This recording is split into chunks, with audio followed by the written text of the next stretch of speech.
Improving digestion after dinner can enhance nutrient absorption, prevent bloating, and support gut health. Here are 8 natural habits to boost digestion. 1. Take a short walk. A 10 to 15-minute stroll can stimulate digestion and help regulate blood sugar levels.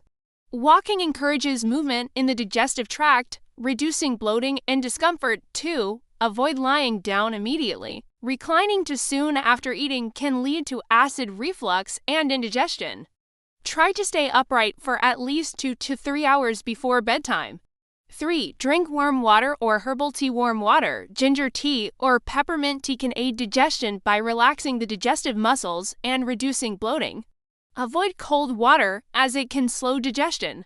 4. Practice deep breathing or light stretching. Gentle yoga poses like seated twist or deep belly breathing can stimulate digestion and relieve gas buildup. Avoid intense exercise right after eating.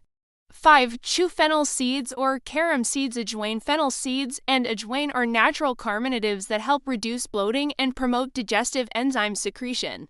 A small teaspoon after meals can be beneficial. 6. Consume probiotic-rich foods. Eating yogurt, kefir, or fermented foods like kimchi and sauerkraut supports gut bacteria, improving digestion and preventing bloating. 7. Avoid sugary desserts and heavy snacks. Sugary treats can ferment in the gut, causing bloating and sluggish digestion. Opt for light, natural options like fruit or dark chocolate in moderation. 8. Maintain a relaxed mindset. Stress hinders digestion by diverting blood flow away from the gut. Engage in light conversation, listen to calming music, or practice mindfulness after dinner.